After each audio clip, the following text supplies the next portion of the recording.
So yes, right now CD Projekt RED is busy working on the first big expansion for Cyberpunk 2077, and guess what? They want your critical feedback about what worked and did not work regarding the actual quests. We have a brand new post from the quest director, Paulo Sasco, asking some very important questions as to what you guys think worked and didn't work. And this is going to be really crucial for the future of the DLCs and, of course, the future of Cyberpunk as a whole. So we're going to be talking about that one today and a bunch of other stuff regarding Cyberpunk. So let's dive in right now. Hey everyone, what's happening? Open World Games here.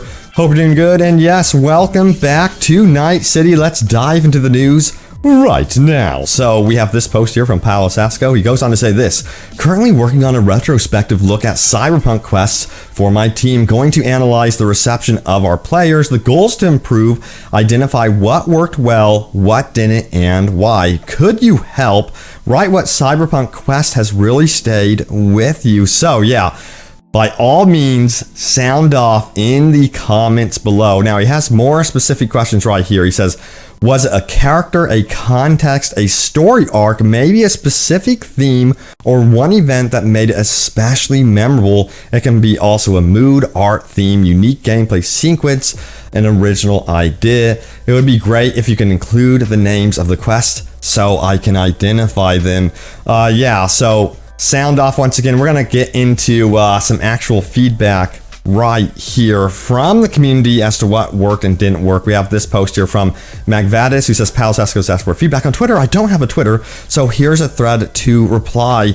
And his comment here is one of the most upvoted comments under this post. He goes on to say the following: let me know if you agree with him or not regarding what he liked and didn't like throughout the game. He says this: in my opinion, quests with a really nice slow burn that give you the tools to come to the conclusion are, in my opinion, what made this game feel special. Detective style non-combat quests work great with the right ambiance, especially if you can fail the quest by not coming to the right conclusion. The good. He says, Perilous quest where you discover what's going on in their apartment was easily one of my favorite gaming moments. I've also been seeing this reply here on Twitter as well.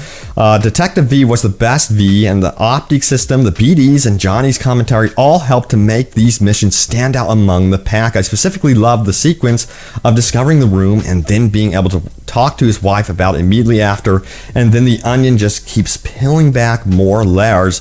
That was very enjoyable instead of it just being found in the room, mission over.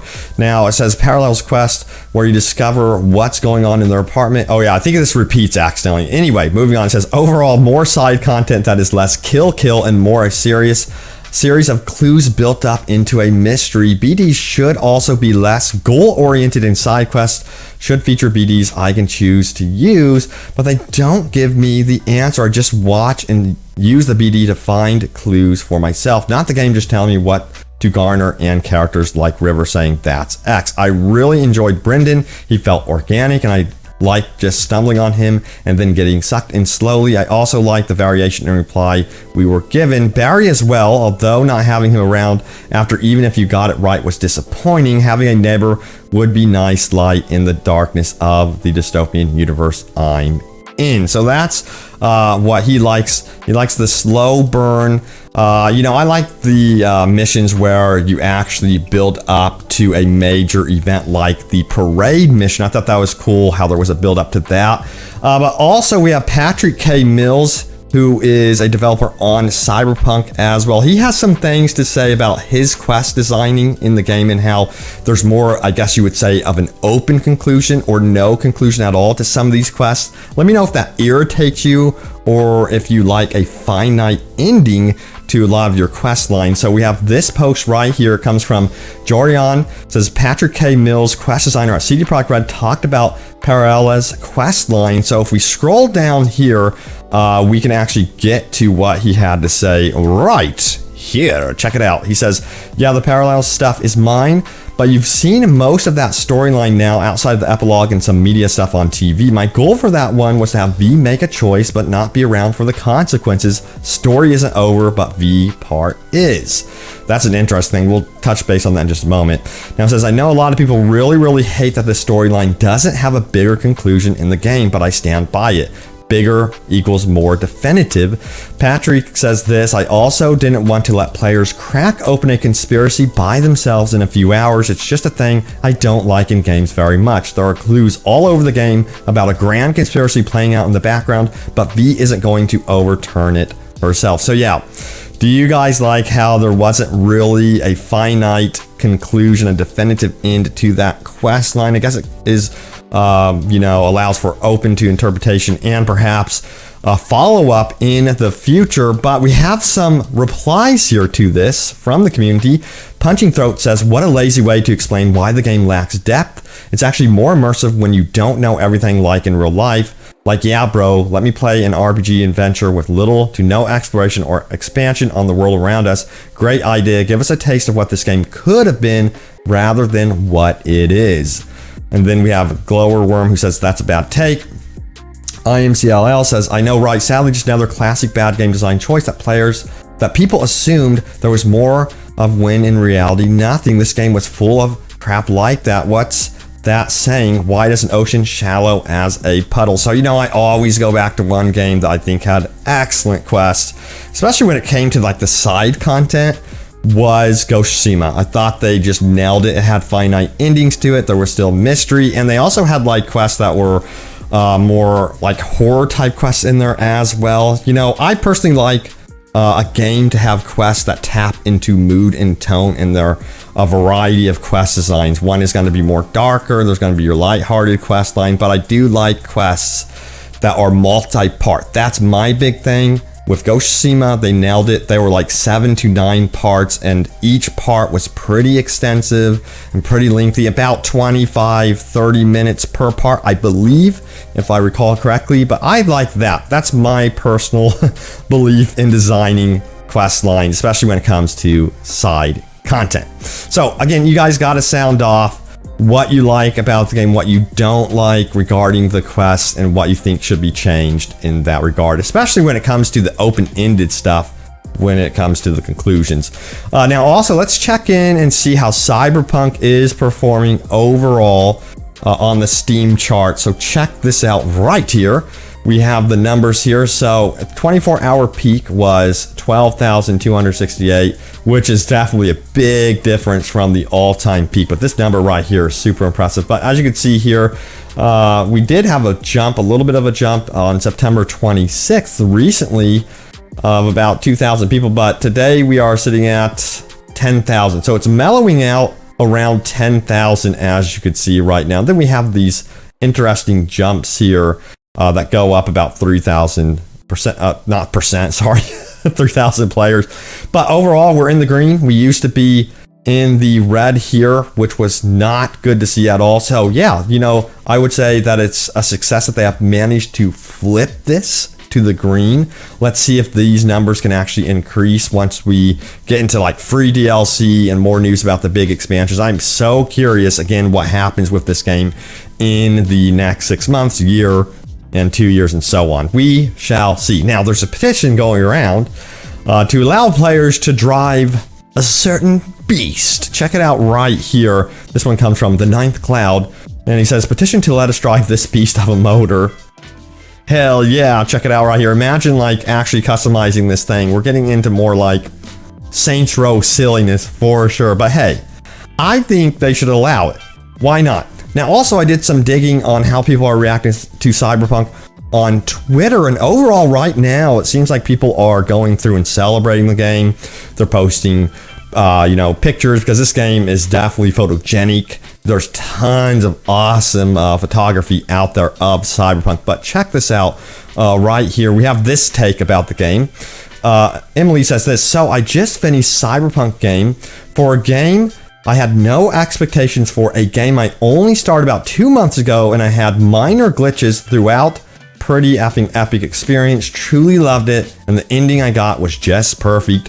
So I just want to say to all the devs, you're breathtaking. So yeah, seems like this had a lot of upvotes. 344 likes. So one of the more liked topics out there about Cyberpunk 2077, at least on Twitter. So, you know, you could see there's a lot of positivity towards this game. I feel like there's people that are holding out hope, you know, just hoping that they flesh out the actual world and experience. But there's some good things to be had in Cyberpunk for sure. And it's nice to see, to be honest with you guys, the developers asking for feedback before they really dive into designing the game world when it comes to the expansions, when it comes to fleshing out new quest lines. They're getting feedback first and foremost, which I think is really critical at this point. All right, you know what time it is? It is time for your top comments. So let's dive into my most recent video, which is right here. It is called CD Projekt RED is up to something very big. What do we have here? Brand new updates. So yeah, they are going on a hiring spree for sure. And there was some confusion out in the news outlets that it appeared that CD Projekt RED was working on a brand new open world game. But you know, if you do some digging, you can see that job listing was most likely for Cyberpunk 2077, simply because on the official CD Projekt RED job listing page, you can see that open world designer job listed for Cyberpunk specifically. So let's see what you guys had to say about this one. All right. Jacob says this: expansions to fix Cyberpunk 2077. Look at this. All right. He says 9 months of friendship with Jackie before the main game. They missed out on not putting that in the game. We have epilogue story with nomads after finishing the game, looking for the cure. Nomad's life path, expanding the prologue for Nomad. Corpo life path, expanding the prologue for Corpo. So expanding the life paths. I just don't think that's going to happen. I could be wrong. We have gang wars, introducing combat overall, adding street wars and controlling territories of the city. Enemy AI improvements, police AI mechanics and improvements. I think a lot of this could be included into the game. I think they should include it. Cyberpunk 2.0, completely free expansion of the open world, everything fleshed out, metro, trains, taxi, random events, NPC AI, adding new places in the city. I love this idea. I absolutely love this idea, especially since it would be free, because I think a lot of people deserve that. The people that stuck with the game throughout this entire mess. Casino life path. Introducing new story DLC that continues one of the endings. Love Beyond DLC, adding more romanceable NPCs, improving romances that are in the game. That's what a lot of people seem like they want as well. Apartment customization and house purchasing, third-person camera. I think a lot of people would want this more at the top of the list. We have hacking improvements, adding flathead companion controllable and expands possibilities for hacking.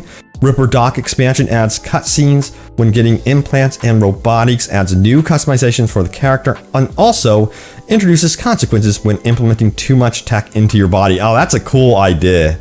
I love that one right there. And many more. That's kind of like a Deus Ex idea thrown in there. Perhaps, you know, also there would be a pushback from certain people in Night City in society that are kind of like anti-robotics. So yeah, you could do a lot of cool stuff with that. So I think that's really cool.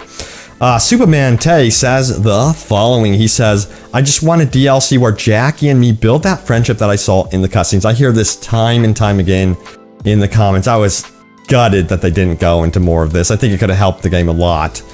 J-Day says, this game has so many buildings in space. I just want them to start opening those spaces with content. Let us go into the buildings, toy shops, strip joints, shops, apartments, more floors in mega buildings, create some stories around that. And yes, have some content around Jackie so we actually care when he dies. Yeah, you nailed it right there. I was gonna say, you know, the part where they had the memorial type service for him was so underwhelming to me personally. I had heard previewers and reviewers saying, oh my god, this part is so memorable, this is like one of the best quests in the game, it's like so different. I just didn't feel that because I wasn't as attached to Jackie as I thought I was going to be, because they killed him off so quickly. I felt like perhaps the developers wanted to flesh out the story arc between you and Jackie at the beginning of the game. I'm sure they wanted more meaning behind that memorial. That's just my take on it. Now we have, I don't know how to say this, Busafasalis says, honestly, if they just made assets that are already in the game more interactive, I'd be content. Hell, I can get a prostitute on Jig Street, but I can't gamble at Bukako's, I don't know how to say that, parlor. Come on, LOL. Yeah, so there's a lot of mini games and things like that that are absolutely missing from the game for sure. We have MaxServe, who says the following. I love a massive expansion around the mega buildings, each having its own stories and quests similar to the vaults and their lore in the Fallout games. Yes, absolutely. You know, I actually played, there's one of the mega buildings right there in the distance in the gameplay. Man, can you imagine that being like a Judge Dredd type environment that you can explore? Even if there's like a small loading time when entering such an environment, they could flesh that out being an entire world of its own. You know what I mean? They could do a lot with that, in my opinion. All right, so there it is, guys. The latest happenings around Cyberpunk 2077. Stay tuned for more news and updates about this one. I am covering some other open world games here in the future that I am myself actually really excited for. We'll see how those pan out.